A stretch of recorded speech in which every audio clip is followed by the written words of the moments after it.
The unexpected call. The sharp ring of Justin Rivera's phone cut through the serene morning in his Washington, D.C. apartment. The city was still waking up, its streets bathed in a faint orange glow. He grabbed his coffee mug, took a sip, and answered the call. Agent Rivera, came the commanding voice of Special Agent in Charge Bill Davidson. We have a situation. Justin set his mug down and stood straighter. Davidson wasn't one to call unless it was something urgent. There's a possible suspect staying at the Richmond Grand Hotel, Davidson continued. We've got intel suggesting a connection to an ongoing smuggling operation. You and Agent Turner are assigned. Justin hesitated. The Richmond Grand was no ordinary hotel. It was a symbol of luxury and exclusivity, attracting dignitaries, celebrities, and the elite. The idea that a smuggler might blend in among its clientele seemed improbable. We're on it, Justin replied, masking his skepticism. An hour later, Justin met Mark Turner at the field office. Mark, a seasoned agent with years under his belt, greeted Justin with a gruff nod. His salt and pepper hair and stern demeanor commanded respect, though his views often clashed with Justin's sense of fairness. Richmond Grand, Mark said, as he tossed Justin a file. Ever been there? No, Justin replied, flipping through the sparse intel. But I can't imagine a smuggler hiding out in a place like that. Mark smirked. You'd be surprised. These types think blending in with the rich and famous makes them invisible. They don't realize how out of place they look. Justin glanced at him but said nothing. He knew Mark's unspoken assumptions too well. They were a source of quiet tension between the two. As they drove to the hotel, Mark offered unsolicited advice, his tone heavy with confidence. Keep your eyes peeled. People like our suspect always give themselves away. They don't belong, and it shows. Justin nodded, though a flicker of unease settled in his chest. He prided himself on being methodical, relying on evidence over intuition. Mark's approach felt like a dangerous shortcut. When they pulled up to the Richmond Grand, Justin couldn't help but marvel at its grandeur. The towering building gleamed under the morning sun, its entrance flanked by uniformed doormen and a red carpet. Guests in designer suits and dresses streamed in and out, exuding effortless wealth. Let's get to it, Mark said, leading the way inside. The lobby was a masterpiece of opulence. Marble floors, crystal chandeliers, and walls adorned with abstract art. The soft hum of conversation mingled with the faint strains of a piano melody. Justin felt a momentary pang of discomfort, his rumpled suit a stark contrast to the polished elegance around him. Mark's gaze swept the room, landing on a woman at the reception desk. She was black, tall, and poised, wearing a tailored dress that complemented her confident demeanor. Yet something about her seemed to catch Mark's attention. See that? Mark muttered, nudging Justin. She doesn't fit. Justin frowned. She's just checking in. Mark's eyes narrowed. Trust me, she's too comfortable, like she's trying to prove something. Justin hesitated. The woman seemed at ease, chatting with the receptionist. Her luggage was minimal, a sleek designer suitcase by her side. If anything, she exuded the confidence of someone who belonged. We'll keep an eye on her, Justin said cautiously. Mark nodded, satisfied. Good. You're learning. They watched as the woman completed her check-in and headed toward the elevators. Without a word, Mark signaled Justin to follow. They maintained a casual distance, their steps muffled by the plush carpet. As she reached her room and swiped her key card, Mark whispered, Now's our chance. Justin hesitated. We don't have probable cause. Mark shot him a pointed look. We don't need it. She matches the profile. Let's move. Before Justin could protest, Mark stepped forward, his badge held high. FBI, ma'am. We need to ask you a few questions. The woman turned, her expression shifting from surprise to calm. What's this about? We'd prefer to discuss it inside, Mark said, his tone firm. The woman hesitated, then stepped aside to let them in.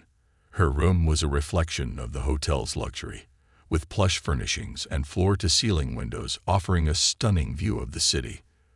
"What's going on?" she asked, crossing her arms. Mark wasted no time.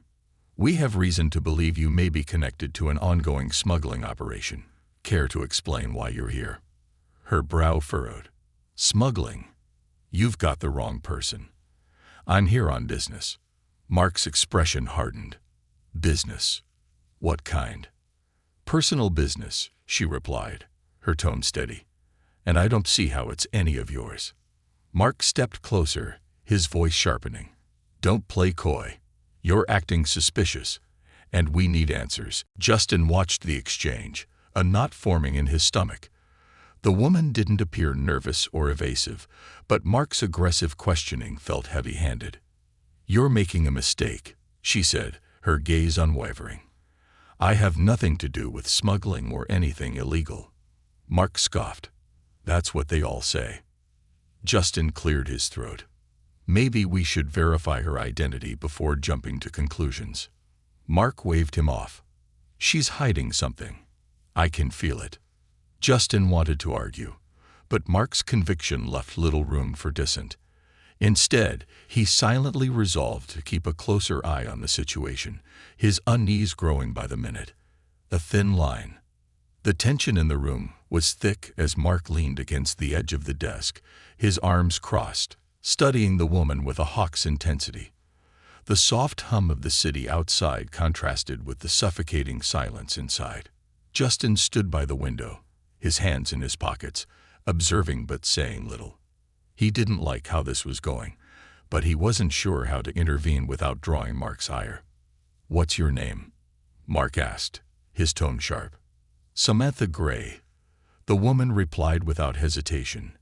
Her voice was calm but firm, her posture betraying neither fear nor submission. Mark arched an eyebrow. "Samantha Gray. And what brings you to the Richmond Grand?"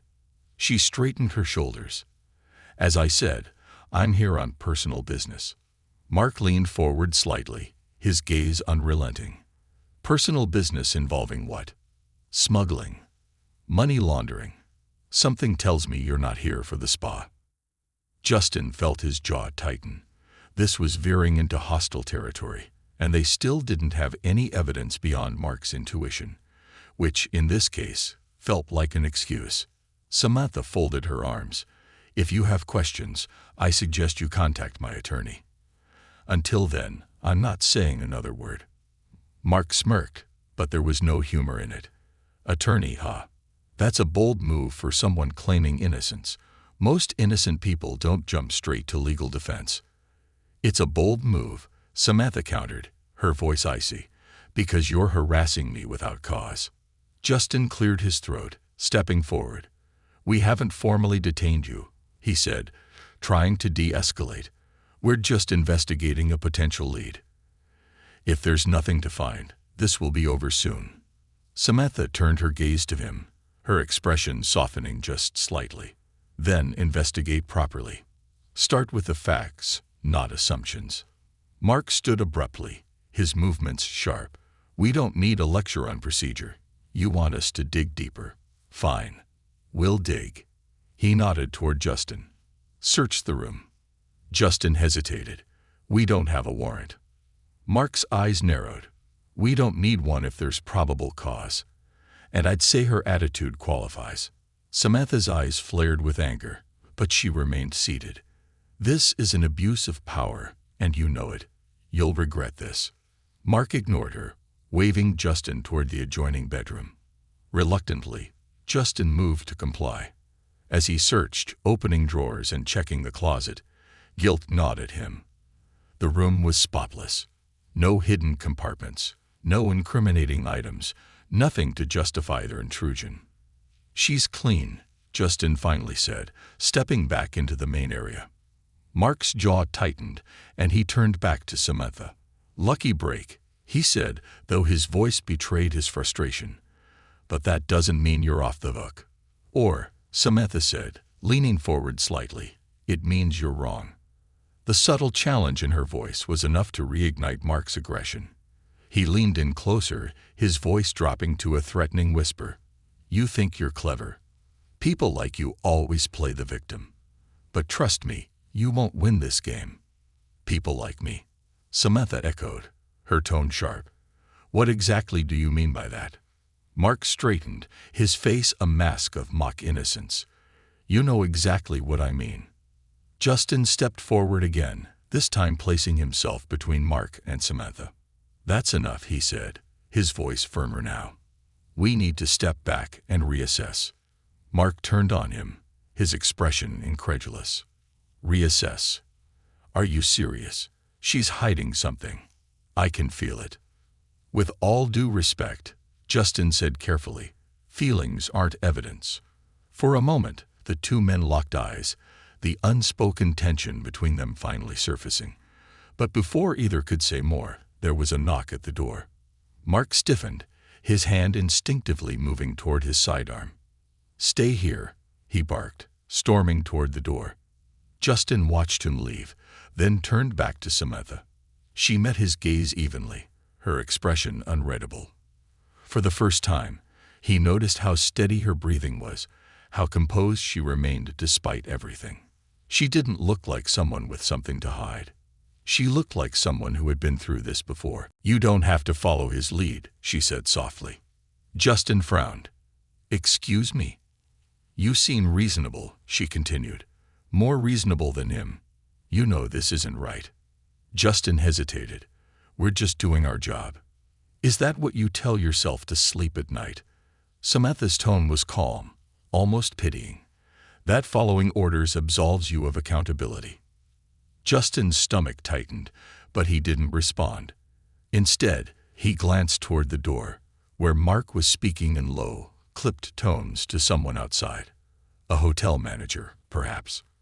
I don't know what you think you'll find, Samantha said after a moment. But the only thing you're uncovering here is your own bias. Justin turned back to her, stung by the accusation. You don't know me. No, she admitted. But I know people like you. Justin opened his mouth to respond, but the words caught in his throat. Before he could recover, Mark re-entered the room, his expression a mix of anger and triumph.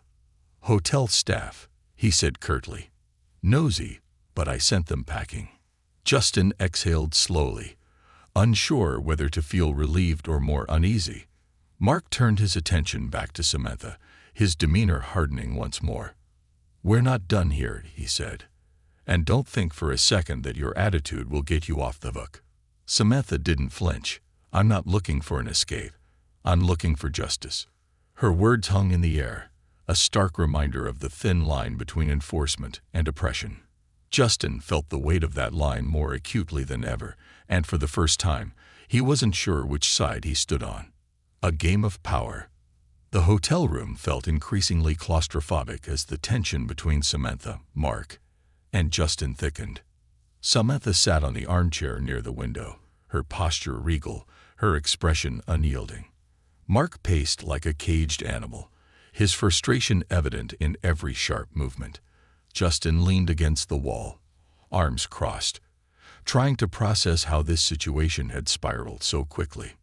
Mark finally broke the silence, his voice cutting through the air like a blade. Let's stop playing games. If you're here on legitimate business, prove it. Show us some credentials. Samantha arched an eyebrow, her composure unwavering. I don't owe you any explanations. You burst into my room without cause and started interrogating me.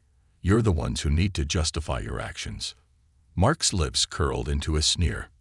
Is that so? Well, here's the thing. Your defiance only makes you look more suspicious. Justin stepped forward, his voice quieter but firm. Mark, maybe we should call this in. Verify her identity through proper channels. Mark rounded on him, his eyes blazing. And let her slip through our fingers. No way. She's hiding something. I can feel it. Justin sighed, the weight of his partner's relentless certainty pressing down on him. This wasn't the first time Mark's instincts had guided their actions, but this time it felt different. It felt wrong. Samantha broke the silence, her voice calm but cutting. Do you always let him lead you around by the nose? She turned her piercing gaze on Justin. You know this isn't right. You're smarter than this. Justin felt his face flush. You don't know anything about me. Samantha leaned forward slightly, her eyes narrowing. I know you're conflicted. I can see it. The question is, what are you going to do about it? Mark scoffed. Don't waste your breath, lady. He knows how this works. Samantha shifted her focus back to Mark. Oh, I know how it works. People like you make snap judgments based on stereotypes and gut feelings, then justify it with authority. You're not here for justice. You're here to flex your power. Mark's face darkened, his fists clenching at his sides. Watch your mouth. Or what? Samantha challenged. You'll throw me in a cell for daring to stand up to you. Go ahead. I have nothing to hide. Mark took a step closer, towering over her. You think you're untouchable because you've got a sharp tongue and an expensive dress. Newsflash, nobody's untouchable. Justin felt a surge of unease. This was going too far. He stepped between them, his voice steady but edged with warning. That's enough, Mark. We're not getting anywhere like this. Mark glared at him, his frustration boiling over. What's your problem? You're acting like a rookie. And you're acting like a bully, Justin shot back. We're supposed to be professionals, not thugs. The room fell silent, the tension between the two agents palpable. Samantha watched them with a mixture of curiosity and cautious optimism, as if she sensed a shift in the dynamic. Mark finally broke the standoff, turning away with a muttered curse. Fine. You want to play it your way. Be my guest. But when this blows up in our faces, don't say I didn't warn you. Justin exhaled slowly, then turned to Samantha. Let's start over. Can you provide some proof of your identity? A business card, ID, anything. Samantha studied him for a moment, her expression softening slightly. Now that's the first reasonable question I've heard since you barged in here. She reached into her bag, moving slowly and deliberately, and pulled out a sleek leather wallet. From it, she retrieved a business card and handed it to Justin. He took it, his eyes scanning the elegant design. Samantha Gray, CEO, Gray Enterprises, Richmond Grand Hotel. Justin's stomach dropped. He stared at the card, then at her, the pieces clicking into place. You own the hotel. Samantha nodded, her expression unreadable. That's correct. Mark spun around, his face a mask of disbelief. You're joking. Justin handed him the card. Mark snatched it and examined it, his jaw tightening as he read the words. This doesn't prove anything. Anyone can print a fake business card. Samantha folded her arms. Then call the front desk. They'll confirm it. Mark hesitated, his bravado faltering for the first time. Justin seized the opportunity. I'll make the call. He pulled out his phone and dialed the number for the front desk. A pleasant voice answered almost immediately. Richmond Grand Hotel. How may I assist you? This is Agent Justin Rivera with the FBI, he said, keeping his tone professional. I need to verify the identity of Samantha Gray. She claims to be the owner of the hotel. There was a brief pause before the receptionist responded. Yes, Ms. Gray is the owner. She's been managing the property for over 5 years. Is there an issue? Justin's chest tightened. No issue. Thank you. He ended the call and turned to Mark, who was watching him with a mixture of frustration and unease. She's telling the truth. Mark's face hardened. I don't buy it. Justin felt his patience snap. What more do you need? We've invaded her privacy, questioned her without cause, and now we've confirmed her identity. This needs to stop. Samantha stood, her movements measured but deliberate. He's right. This is over. And if you think you can brush this under the rug, think again. I have connections you can't even begin to imagine. Mark opened his mouth to retort, but Justin cut him off. Mark, let it go. For a moment, it seemed like Mark might argue, but then he turned away, muttering under his breath. Justin felt a wave of relief, though it was tinged with guilt. This should never have happened. Samantha walked to the door and opened it, her gaze sweeping over both men. "You have 5 minutes to leave my room, or I'll call my legal team. Your choice." Justin nodded, his voice quiet. "We'll leave." As they stepped into the hallway, Justin felt the weight of the encounter settle heavily on his shoulders. He glanced at Mark, who was seething but silent. For once, Justin didn't care. He knew they had crossed a line, and the consequences were only just beginning. Reckoning. The elevator ride down from Samantha Gray's suite was suffocating. The polished metal walls reflected the tense faces of Justin and Mark, but neither said a word. The faint hum of the elevator was the only sound, each floor they descended feeling heavier than the last. For Justin, the silence was more deafening than any argument. He kept replaying Samantha's defiant stare in his mind, her quiet yet powerful declaration, "You're going to regret this." The doors slid open into the grand lobby of the Richmond Grand Hotel, bustling with guests and staff. Unaware of the storm brewing in one of its lavish suites, Justin stepped out first, needing air, but Mark grabbed his arm. "What the hell was that back there?" Mark demanded, his voice low but laced with anger. Justin pulled his arm free, his tone measured but firm. "That was us overstepping, and we need to report it." Mark scoffed, his eyes narrowing. "Report what?" "That we did our job. Don't start growing a conscience now." Justin turned to face him fully, the tension between them boiling over. "Our job. We barged into a hotel owner's room based on a hunch and treated her like a criminal. That's not law enforcement. It's harassment." Mark's jaw clenched. "You're too soft. She was hiding something, and she still might be. People like her always find a way to cover their tracks." Justin's voice rose, unable to hold back. "People like her. Do you even hear yourself? You're letting your biases dictate your actions, and it's going to get us both in trouble." Mark stepped closer, his voice dropping to a dangerous whisper. "You don't know what you're talking about. This isn't about bias. It's about instinct. And mine has never been wrong." Justin shook his head, his frustration boiling over. "Well, it was today. And if you can't see that, maybe you shouldn't be in the field." The two agents locked eyes, the air crackling with unspoken tension. But before the argument could escalate, a familiar voice interrupted them. "Gentlemen," Samantha Gray said, her tone calm but icy. Justin turned, his stomach sinking. Samantha stood a few feet away, flanked by two sharply dressed men and a woman, all of whom exuded authority. One of the men held a briefcase, while the other adjusted his cufflinks with practiced ease. Samantha's expression was unreadable, but the steely determination in her eyes was unmistakable. "Ms. Gray," Justin began, his voice faltering slightly. "We were just—" Samantha held up a hand, silencing him. "Save it. I have no interest in excuses." Mark stepped forward, his usual bravado slipping back into place. "Look, we were just doing our job. If you're innocent, you have nothing to worry about." Samantha's lips curled into a faint, humorless smile. "Innocent? I've done nothing but cooperate, despite the blatant abuse of power I've endured. And now, it's my turn to ask questions."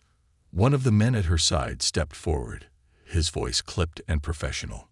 "Ms. Gray has already contacted her legal team, as well as several influential figures who will be very interested in this incident. We suggest you prepare for formal inquiries into your conduct." Mark's face darkened. "Are you threatening us?" "It's not a threat," Samantha interjected, her voice steady. "It's a promise. What you did today was illegal, unethical, and frankly, disgraceful. You don't get to walk away from this without accountability." Justin felt the blood drain from his face. He wanted to defend himself, to explain that he had tried to de-escalate, but he knew it wouldn't matter. Actions spoke louder than intentions, and his silence during the interrogation had made him complicit. Samantha stepped closer, her gaze piercing. "Do you know how many times I've been treated like I don't belong? Like I have to prove myself over and over, despite my accomplishments. You thought you could intimidate me, but you miscalculated." Justin swallowed hard. "Ms. Gray, I'm not done," she said, cutting him off. "I've worked my entire life to get where I am. This hotel, my business, my reputation. I built it all. And you tried to tear it down in an hour based on nothing but prejudice." Justin couldn't meet her eyes, the weight of her words pressing down on him. Mark, however, remained defiant. "Maybe you've got connections," Mark said, his voice dripping with disdain. "But don't act like you're untouchable. We followed a lead, and we'll defend our actions." Samantha tilted her head slightly, her expression almost pitying. "Oh, you'll defend them, all right. In front of a disciplinary board." The man with the briefcase handed her a folder, which she opened with deliberate precision. "I've documented everything. Your illegal entry into my room, your baseless accusations, your physical aggression. And I've already sent it to your superiors." Mark's bravado faltered, his expression shifting to one of unease. Justin's stomach churned. He knew there was no coming back from this. Samantha had every right to pursue justice, and their actions had handed her all the ammunition she needed. Samantha closed the folder and handed it back to the man. "I suggest you both leave this hotel immediately. You're no longer welcome here." Justin nodded, his voice barely above a whisper. "Understood." Mark opened his mouth to argue, but Justin grabbed his arm, pulling him toward the exit. "Let's go." As they walked away, Justin felt a mix of shame and relief. Shame for his part in the incident, relief that Samantha had maintained her composure when she could have demanded immediate retaliation. He knew this wasn't over, not by a long shot. Outside the hotel, Mark rounded on him, his face a mask of fury. "You just let her walk all over us." "No," Justin said, his voice firm. "We did this to ourselves, and now we have to deal with the consequences." Mark's glare was venomous, but he said nothing. He stormed toward their car, leaving Justin standing on the sidewalk, the weight of the day pressing down on him. Justin knew he had a choice to make: continue down the path of blind loyalty and unchecked power, or confront the broken system he had become a part of. Samantha's words echoed in his mind. "You know this isn't right. What are you going to do about it?" As he climbed into the car, Justin realized he didn't have an answer. Not yet. Fallout. Justin sat in his apartment, the city's evening lights casting faint reflections on the darkened window.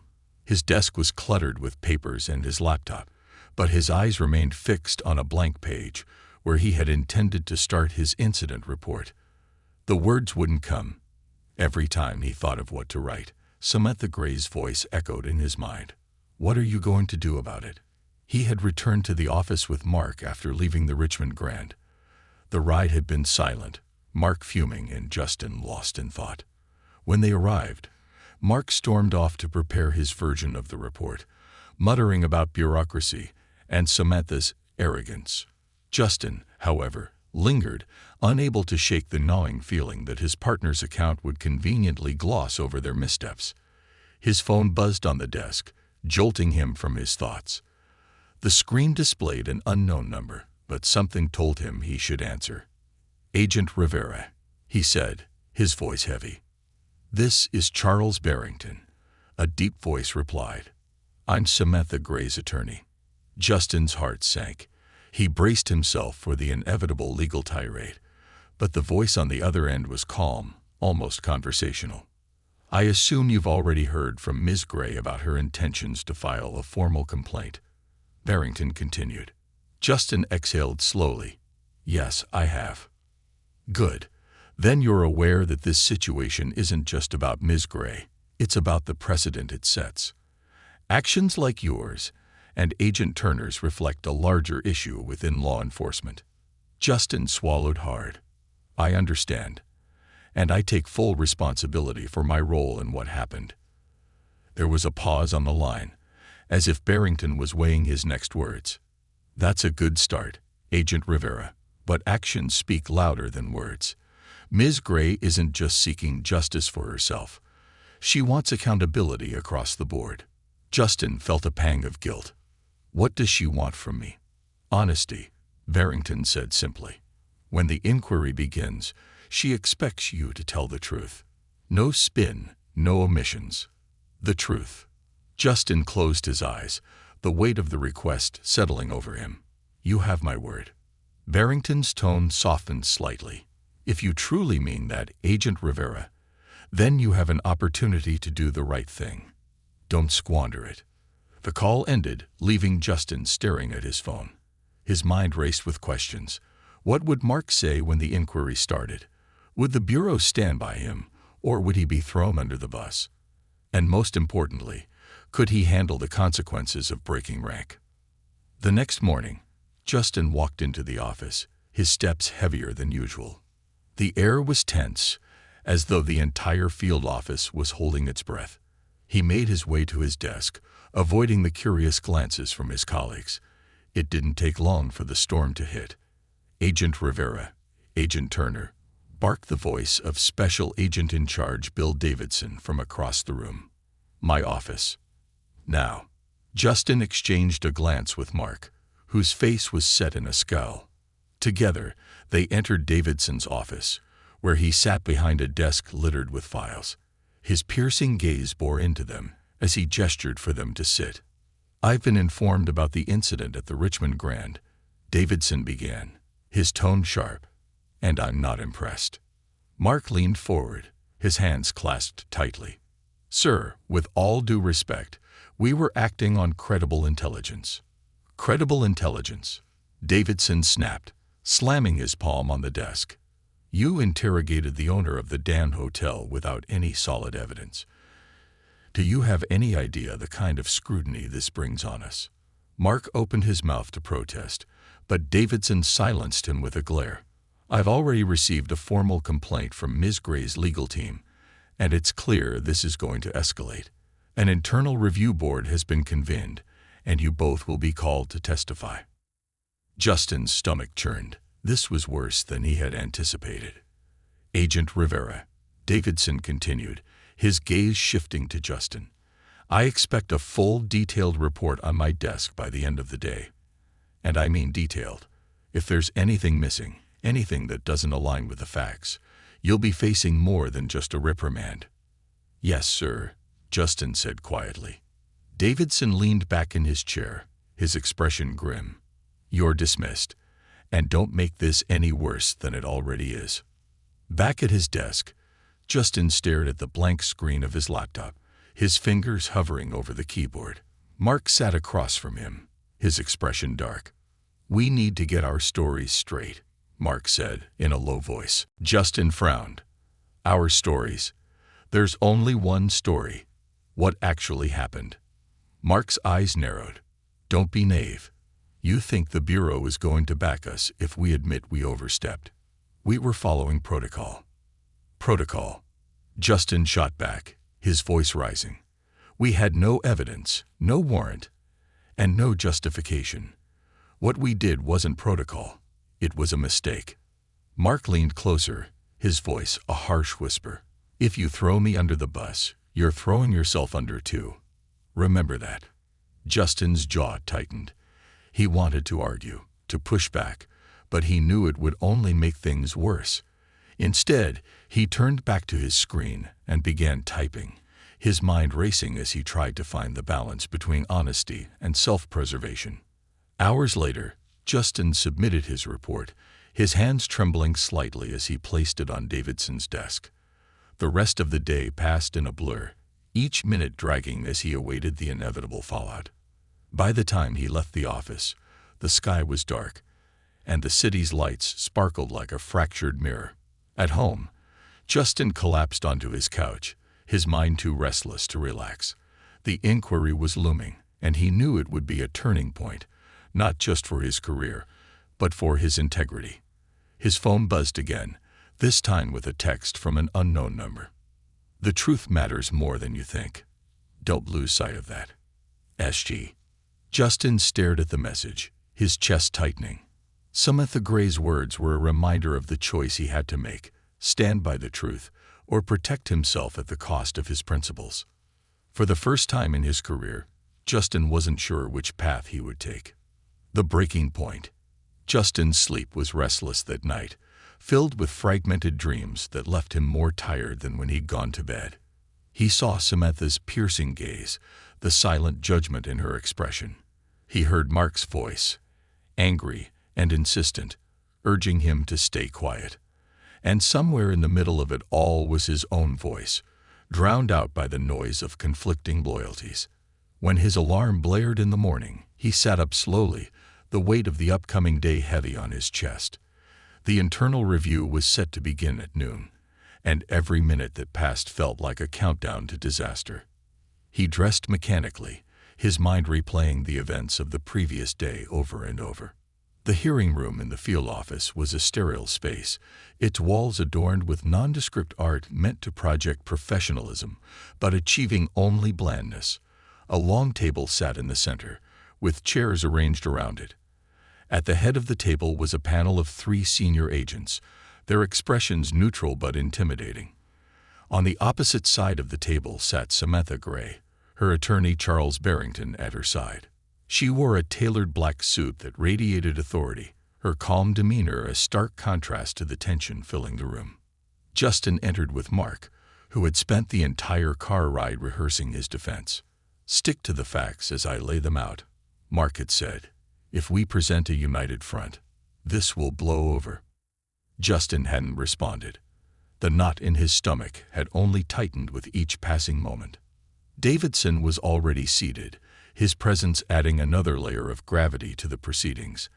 As Justin and Mark took their seats, the panel chair, a stern-looking woman named Agent Ramirez, cleared her throat. "This inquiry is to review the events that took place at the Richmond Grand Hotel," Ramirez began. "Our goal is to determine whether the actions of Agents Rivera and Turner were consistent with Bureau policy and whether further disciplinary action is warranted." Justin glanced at Samantha, who met his gaze briefly before turning her attention back to Ramirez. Her calmness unsettled him. It was the calm of someone who knew they had the upper hand. "Ms. Gray," Ramirez continued, "you may begin." Samantha nodded, her voice steady as she spoke. "Thank you, Agent Ramirez.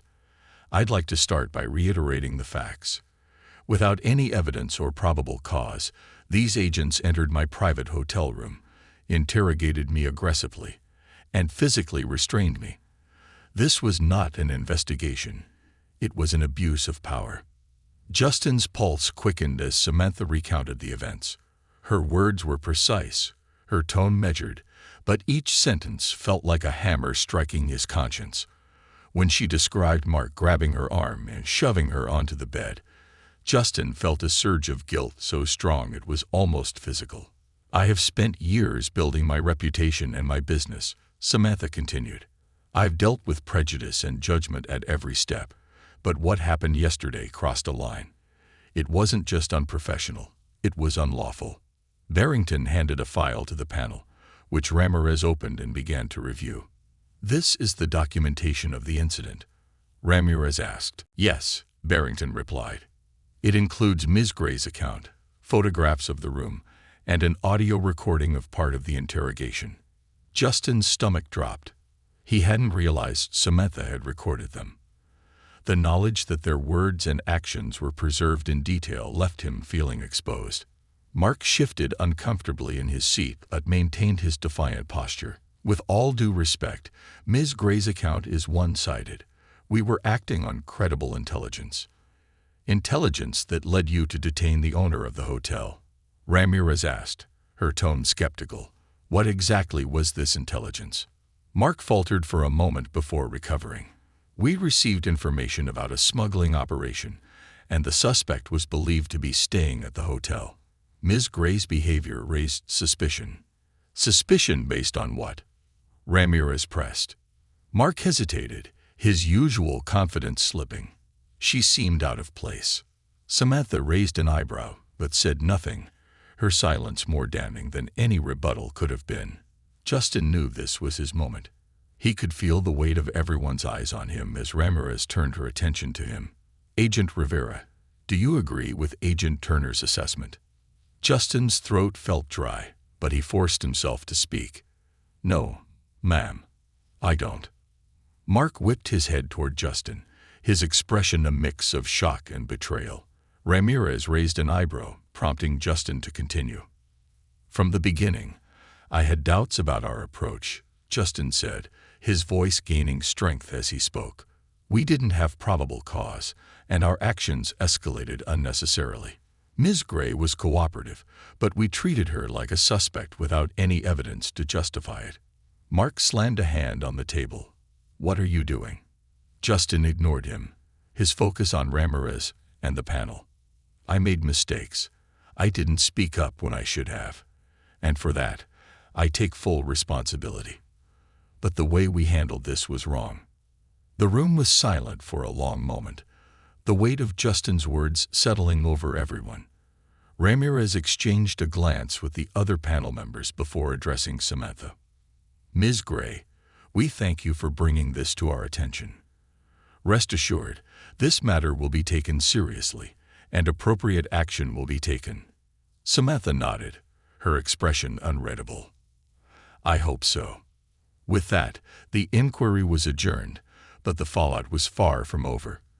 As Justin stood to leave, Samantha approached him. For a moment, they stood in silence, the tension between them heavy. You did the right thing, she said finally. But it's only the beginning. Justin nodded, unable to find the words to respond. He watched as she walked away, her presence commanding even as she disappeared down the hallway. Mark brushed past him, muttering something under his breath, but Justin didn't follow. He stood there for a long time, the weight of the day pressing down on him. He had taken a stand, but the consequences were only beginning to unfold. A new path. The aftermath of the inquiry was a storm Justin wasn't fully prepared to weather. The fallout wasn't immediate, but it was inevitable. Mark's furious glare during the inquiry had been the first sign of what was to come. By the next morning, whispers and sidelong glances greeted Justin as he walked into the field office.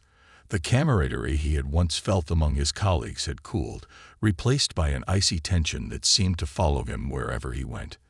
At his desk, Justin opened his laptop to find an email from Agent Ramirez. The internal review panel had decided to escalate the incident to a formal disciplinary hearing for both him and Mark. In the meantime, he was placed on administrative leave. Justin sat back in his chair, the weight of the decision sinking in. He had known this was a possibility, but seeing it in black and white made it feel real. The thought of leaving the bureau, the career he had worked so hard for, felt like a blow to the gut. But deep down, he knew it was the right thing. The culture of blind loyalty and unchecked power wasn't something he could continue to be a part of. Justin spent his days at home, a stark contrast to the high-pressure environment he was used to. At first, the stillness was unbearable. His thoughts constantly drifted back to the inquiry, to Samantha Gray, to the look on Mark's face when Justin had spoken up. But as the days turned into weeks, he found himself reflecting on more than just the incident. He began to see the cracks in the system he had once trusted implicitly. On the third week of his leave, he received a phone call from Samantha. The number was unknown, but he recognized her voice immediately. "Agent Rivera," she said. "I hope I'm not interrupting." "No, it's fine," Justin replied, sitting up straighter. "How can I help you?" Samantha's tone was measured but not unkind. "I wanted to thank you. I know it couldn't have been easy to speak out against your partner." Justin hesitated, unsure of how to respond. It wasn't, but it was the right thing to do. It was, Samantha agreed. "And because of that, I want to offer you an opportunity." Justin frowned. "An opportunity?" "I've been working with several organizations to address systemic issues in law enforcement," Samantha explained. "Bias, abuse of power, lack of accountability. These are problems that go deeper than one incident. We need people on the inside to help us create change. People like you." The offer caught Justin off guard. "I'm not sure I'm the right person for that. I was part of the problem." "No," Samantha said firmly. "You were caught in a broken system, but you chose to do the right thing. That's what matters. We need people who understand how the system works and how it fails, to help us fix it. Justin leaned back in his chair, her words sinking in. He had spent weeks questioning his role in the Bureau, his purpose, his values. This offer felt like a lifeline, a chance to make amends and do something meaningful. "I'll think about it," he said finally. "Good," Samantha replied. "Take your time. But don't take too long. Change doesn't wait." The disciplinary hearing came 2 weeks later. Justin walked into the sterile conference room with his head held high, determined to face whatever consequences awaited him. The panel, now expanded to include senior officials from the Bureau, sat at the head of the room, their expressions unreadable. Mark was already seated, his posture rigid, and his face set in a mask of controlled anger. He didn't acknowledge Justin as he took his seat. The hearing began with a review of the events, much of it a rehash of the internal inquiry. But this time, the stakes were higher. The panel's questions were sharper, their scrutiny more intense. When it came time for Justin to speak, he took a deep breath and told the truth, again. "I failed to act when I should have," he admitted. "But I won't make excuses. My actions, or lack of action, contributed to the misconduct that occurred. I take full responsibility." When Mark's turn came, his defense was combative and deflective. He blamed the Bureau's intelligence failures, Samantha's attitude, and even Justin's decision to speak out. His words only deepened the rift between them. In the end, the panel delivered its verdict. Mark was suspended without pay for 6 months and reassigned to desk duty upon his return. Justin, who had demonstrated accountability and cooperation, received a formal reprimand but was given the option to resign with no further penalties. That night, Justin sat on his balcony, the city lights stretching out before him. The verdict had been fair, he thought. He had been given a chance to walk away with his dignity intact. But the question remained, what would he do next? He pulled out his phone and stared at Samantha's number, debating whether to call her. Her offer had stayed in the back of his mind, a spark of hope in an otherwise dark time. Finally, he dialed the number. "Justin," Samantha answered, her tone warm. "I was hoping to hear from you." "I've made my decision," he said. "I want to help." Samantha didn't hesitate. "Good. Let's get started." The following months were a whirlwind of change. Justin joined Samantha's initiative, working with advocacy groups, community leaders, and reform-minded law enforcement officials to tackle the systemic issues he had witnessed firsthand. He spoke at conferences, trained officers on implicit bias, and helped craft policies aimed at increasing transparency and accountability. It wasn't easy. The work was slow, often frustrating, and met with resistance from those who clung to the status quo. But for the first time in years, Justin felt like he was making a difference. One day, after a particularly grueling meeting, Samantha approached him. "How does it feel to be on the other side?" Justin smiled, though it was tinged with weariness. "It feels right." She nodded. "It's not about erasing the past. It's about building a better future." Justin looked out the window, the city bustling with life below. He knew the road ahead would be long, but he also knew he wasn't walking it alone. For the first time in a long time, he felt a sense of purpose, a chance to be part of the solution rather than the problem. And that was enough.